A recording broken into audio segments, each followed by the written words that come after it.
Bismillahirrahmanirrahim. Dietary management in hiatus hernia.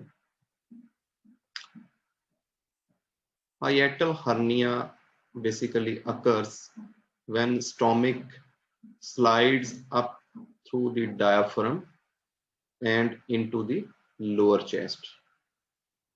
अब यहाँ पे बेटा इसको जरा समझने की कोशिश करें। आपकी बॉडी की दो कैविटीज हैं।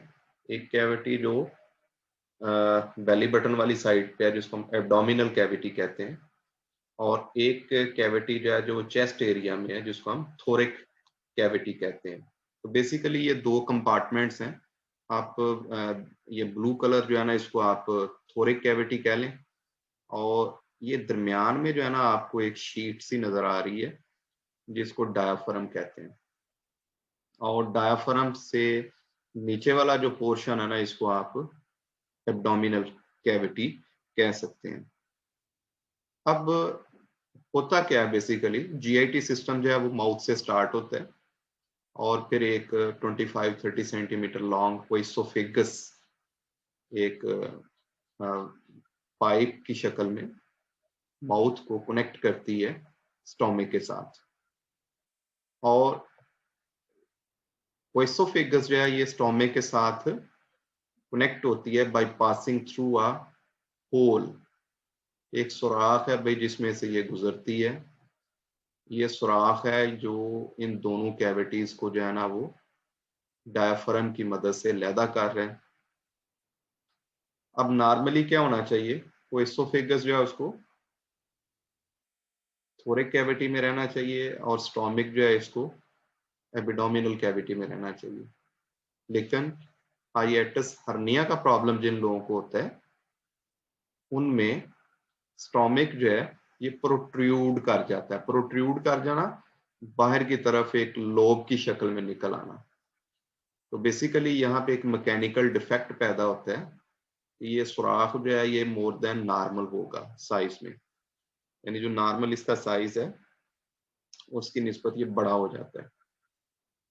अल्टीमेटली स्टोमक का कुछ पोर्शन जो है ये स्लाइड करके थोरिक कैविटी में आ जाता है। तो ये आप देख सकते हैं, ये स्फिंक्टर है जो सेपरेट कर रहा है ओएसोफेगस को स्टोमक से, और ये वन वे मूवमेंट को रेगुलेट करता है। जो भी हम खाते पीते हैं वो बॉलस की शक्ल में यहाँ से स्टोमक में एंटर होता है, और स्टोमक के अंदर जो है वो दो किस्म की सिक्रीशन जो है वो बन रही हैं।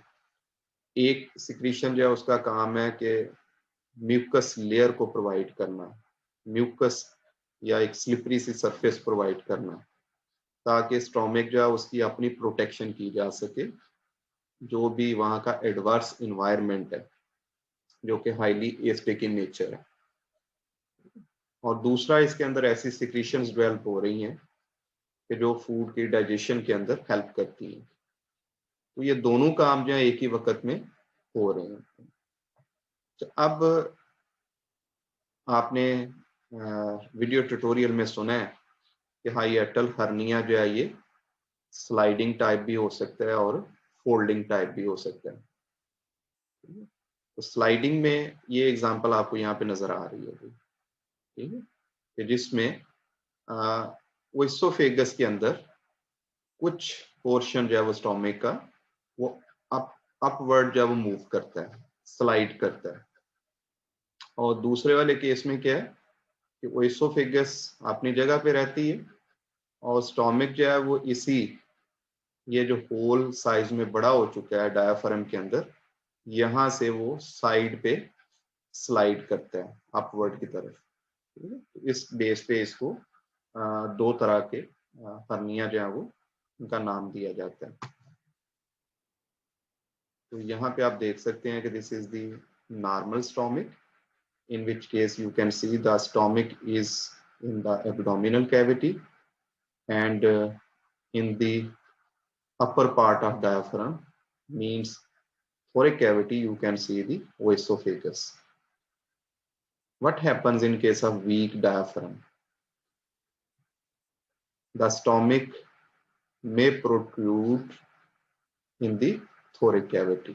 तो आप देख सकते हैं कि इसका कुछ पोर्शन जो है वो यहाँ से स्लाइड करके अपर कैविटी या थोरेक कैविटी में आ चुका है by passing through this diaphragm. इसलिए क्वेश्चन ये आता है कि क्या सर्जरी के बगैर हाइएटल हर्निया जो इसकी ट्रीटमेंट पॉसिबल है? तो इसका सिंपली आंसर जो है वो नो है। और इसकी रीजन क्या है? This is basically a mechanical defect. जब तक आप इस सुराख को या तो किसी तरीके से इसको टाइटन कर दें, इसका डाया जो है वो कम कर दें। एक आपने एडवांस फॉर्म में देखा है कि सर्जरी करके एक रिंग टाइप का स्ट्रक्चर जो है वो यहाँ पे अटैच कर दिया जाता है, और उसका मकसद क्या है कि वो स्टोमिक को स्लाइड करने से रोके कि वो थोरेक कैविटी में ना आए। और इसके अलावा भी ये फंडस पार्ट कहलाता है, भी स्टोमिक का जो अपर पार्ट है उसको हम फंडस बोलते हैं। तो इस टेक्निक के थ्रू कुछ पोर्शन जो स्टोमिक है उसको एसोफेगस के गिर्द रिवॉल्व करके उसको नॉट कर दिया जाता है या स्टिच कर दिया जाता है। तो इस तरीके से भी हाइएटल हर्निया जो उसको ट्रीट किया जाता है। तो हम जो है वो ज्यादा फोकस करेंगे डाइटरी मैनेजमेंट के ऊपर, कि जिसमें प्रॉब्लम तो रहेगी लेकिन हमने उसको मैनेज करना है ताकि पेशेंट को न्यूट्रिएंट्स भी मिलते रहें और उसकी सफरिंग्स जो है उनको भी लोअर लेवल पे रखा जा सके। Again, another view. Here you can see this is the diaphragm, this is the esophagus, and this is the stomach. And esophagus is going to be connected with the stomach by passing through the diaphragm.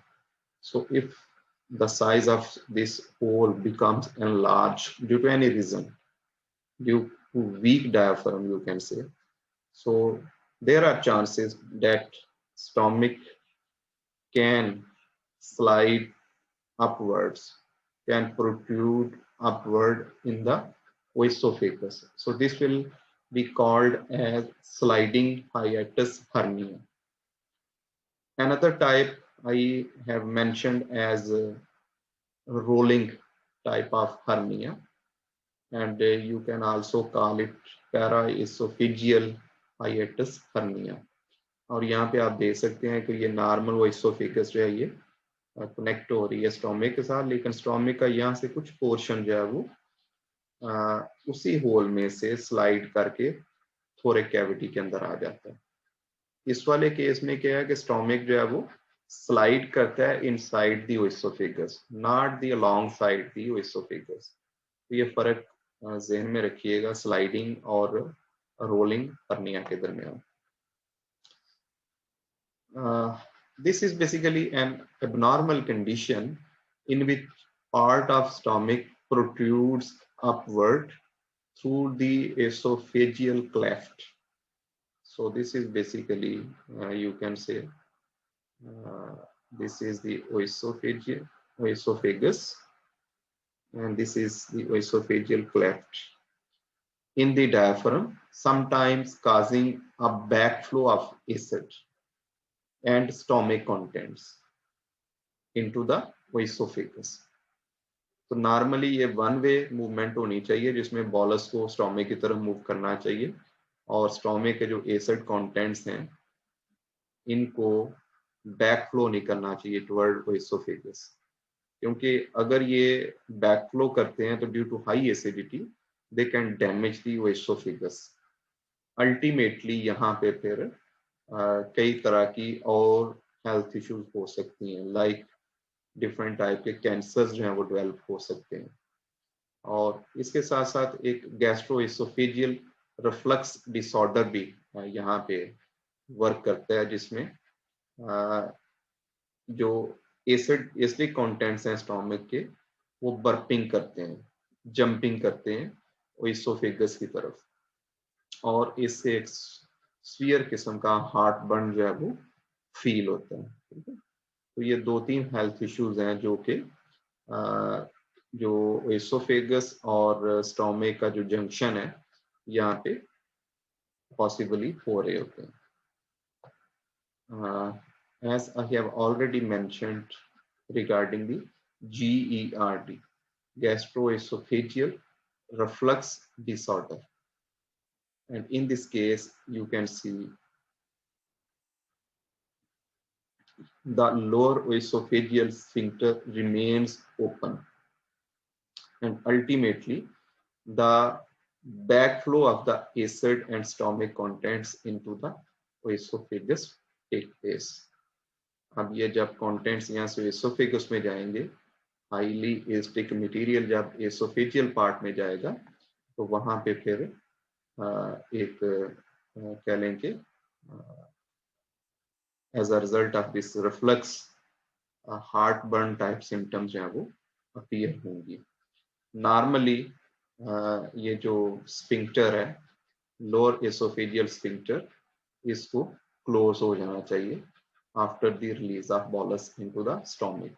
लेकिन अगर due to any defect ये जो lower oesophageal sphincter है ये close नहीं करता तो ultimately यहाँ से एसिडिक कंटेंट्स जो है वो बैकफ्लो कर सकते हैं. तो अब यहाँ से तो सिर्फ कंटेंट्स बैकफ्लो कर रहे हैं जिसको हम गैस्ट्रोएसोफेजियल रिफ्लक्स डिसऑर्डर का नाम दे रहे हैं. लेकिन in case of hiatus hernia stomach itself जो है ना वो प्रोट्रूड कर जाता है टुवर्ड्स दी ओएसोफेगस अपने कंटेंट्स समेत. ठीक है, तो ये स्लाइडिंग भी हो सकता है और अगर ये अलोंग साइड दी ओएसोफेगस डायाफ्राम को क्रॉस करके थोरेक कैविटी में आता है तो फिर इसको रोलिंग टाइप ऑफ हर्निया जो वो कहा जा सकता है. डाइटरी मैनेजमेंट भाई इसमें क्या हो सकती है, we have to design the diet to restrict foods which may cause reflux into the esophagus or increase the gastric acidity. तो सॉल्यूशन क्या है कि गैस्ट्रिक एसिडिटी हम खत्म तो नहीं कर सकते क्योंकि ये जरूरी है कि इसकी वजह से फूड की डाइजेशन जो है वो कंप्लीट होती है, लेकिन इसका लेवल जो है ना वो लोअर किया जा सकता है. ठीक है, ताकि जो रिफ्लक्स होने जा रहा है, जो बैकफ्लो होने जा रहा है कंटेंट्स का टुवर्ड्स द एसोफेगस, उसको किसी तरीके से रोका जा सके. Regarding usage, the diet is used in the treatment of hiatus hernia and the modification of diet may vary based on individuals' nutritional needs. What is the physiology of hiatus hernia? Hiatus hernia is common condition seen most often in adults over the age of 50. No doubt it can happen in any age because it is a mechanical defect, but most probably it will happen usually after 50 years of age due to weakness of diaphragm muscles. Although the cause is unknown, a hiatal hernia may be the result of weakening of tissues supporting the digestive tract. Food enters the body through the mouth and travels down to the esophagus. The esophagus passes through the diaphragm and into the abdominal cavity via an opening in the diaphragm which is known as esophageal hiatus. तो यहाँ से भी इसका नाम draw किया गया है. Hernia आम वर्ड भी हम यूज करते हैं कि जिसमें वो इंटेस्टाइन का कंपोनेंट जो है वो जहां से भी उसको चाहे वो एब्डोमिनल कैविटी है वहां से कुछ मस्कुलर लेयर्स के अंदर वीकनेस नजर आती है तो वहां से वो प्रोट्रूड कर जाता है और इसको फिर सर्जिकली रिमूव किया जाता है या उसको दोबारा वापस भेज के वो मस्कुलर लेयर जो है उसको आपस में कनेक्ट कर दिया जाता है. तो हाइएटस एसोफेजियल हाइएटस जो है वो बेसिकली हर्निया की एक टाइप है जो कि एसोफेजियल रीजन में हो रही है. The esophagus that connects with the stomach just below the diaphragm. Hiatus hernia is caused by protrusions of a part of stomach above the diaphragm muscles which separate the chest from the abdomen. It occurs when a portion of the upper stomach slides up through the hiatus and into the chest. Hiatus hernia may show no symptoms or may cause symptoms which may vary according to the size and position of the hernia. but they can include heartburn, chest pain, and difficulty in swallowing. And as a result of these symptoms, there may be weight reduction. So if someone is interested to relieve from the hiatus hernia, it is more common in overweight individual. So weight reduction can be done. Similarly, smoking should be quit, क्योंकि ये दोनों चीजें जो है ना ये muscles की weakness का बाइस बनते हैं. It is also important to avoid eating large meals and also avoid lying down after eating. एक जो आदत है ना हमें कि खाना खा के फौरन लेट जाते हैं या लेट के खाना खाते हैं, तो इस वाले केस में इस तरह के प्रॉब्लम्स होने के चांसेस ज्यादा हैं. मेडिकेशंस यूज की जा सकती हैं और सर्जरी जो है ना वो फाइनल इसका सोल्यूशन हो सकता है. एज, ओबेसिटी, स्मोकिंग ये इस वाले केस में रिस्क फैक्टर समझे जाते हैं. कुछ और सिम्टम्स की अगर हम बात करें तो इसमें chest pain, severe heartburn, abdominal pain, difficulty in swallowing, throat soreness, गले का मुसलसल खराब रहना, बेल्चिंग, ठीक है, जिसमें एसिडिक कंटेंट्स जो है वो बैक फ्लो करते हैं towards ओएसोफेगस, nausea. So all these are common symptoms. Self massage treatment जो है वो भाई यहाँ पे आप देख रहे हैं कि जिसमें इंडिविजुअल जो है उसको lie on your back and relax, put your fingers just below the breast bone where you can find your rib cage. Next, apply downward pressure and slowly move towards your belly button. Repeat for 5 minutes. Do it twice a day, once in the morning and once in the evening. ये एक और solution जो मैं आपको बता रहा था कि जिसमें बेसिकली ये जो डायाफ्राम के अंदर ये होल आप देख रहे हैं साइज में बढ़ चुका है, इस साइज होल को जो है ना वो स्टिच करके कम कर दिया जाता है, ठीक है. और दूसरा तरीका क्या है कि जिसमें फंडस पार्ट जो है वो स्टोमक का उसको ओएसोफेगस के गिर्द रोटेट करके आपस में स्टिच कर दिया जाता है. तो ये दो सर्जिकल प्रोसीजर्स हैं. तीसरा हमने यहाँ पे देखा था कि रिंग टाइप स्ट्रक्चर जो है उसको यहाँ पे परमानेंटली प्लेस किया जा सकता है. डाइटरी मॉडिफिकेशन में objective we want to minimize the reflux into the esophagus and decrease the gastric acidity and avoid irritation of inflamed esophagus.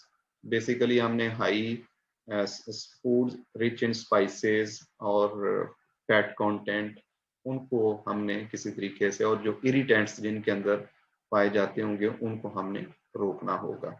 General recommendations में है लार्ज मील्स खाने से परहेज करें, remain upward for 2 hours after meal, specially जिनको इस तरह का प्रॉब्लम है. Avoid lying down, bending over immediately after meals and avoid constructing clothes, तंग किस्म के कपड़े ना पहने जाएं. Eat food which is low in fat and contain less spices. This is basically the theme. Lose weight if someone is overweight. Stop smoking, alcoholism, foods rich in fat, drink most fluids between meals rather than with meals. Diet plan should be based on gentle, smooth and soft cooked meat, dals, cereals and vegetables with moderate fat, spices and condiments. Diet भाई adequate हो सकती है अगर ये protein, fat, carbohydrates, vitamins और minerals sufficient quantity में provide करती है और उसके साथ साथ एनर्जी की रिक्वायरमेंट्स को मीट कर रही है. अदरवाइज हम उस डाइट को इनएडिक्वेट कह सकते हैं. ये फूड्स हैं भाई जो कि सिम्टम्स को वर्स करती हैं, जिसमें सिट्रस फैमिली से फूड्स बिलोंग कर रही हैं, स्पाइसी फूड्स हैं, कुछ इरिटेंट्स वाली फूड्स हैं like garlic and onions, drinks हैं जिसमें कैफिनेटेड ड्रिंक्स हैं वो स्पेशली शामिल है, ऑयल एंड बटर शामिल है. इसके अलावा कुछ फूड्स ऐसी हैं कि जो सिम्टम्स को लोअर साइड पे लेके आ सकती हैं, ठीक है, जैसे लीन मीट है, लो फैट और स्किम मिल्क है, वाटर है, लो फैट स्वीट्स हैं, use of vegetable specially green beans, peas, carrots and broccoli ये सजेस्ट की जाती है. फूड चॉइसेस में अगेन लेफ्ट साइड कॉलम पे डिफरेंट फूड ग्रुप्स हैं और फूड अलाउड और food restricted among these food groups. इसमें सिर्फ ये चीज ध्यान में रखनी है कि fried variant, high fat variant, spicy variant, और वो चीजें कि जो इरिटेंट्स का काम कर सकती हैं उनको अवॉइड करना होगा। तो स्पेशली ये पराठा, रोगनी नान, तफ्तान, kulcha, spicy and oily fried meat dishes, fried and spices, dal, इसी तरह vegetable which are cooked in lot of fat and have more quantity of spices, deep fried foods, highly seasoned foods, and among the fluids, carbonated drinks, coffee, strong tea, these should be avoided. Yes. In case of desserts and sweets, they should have low fat content. So jelly, firni, kheer, pudding with low fat content can be used.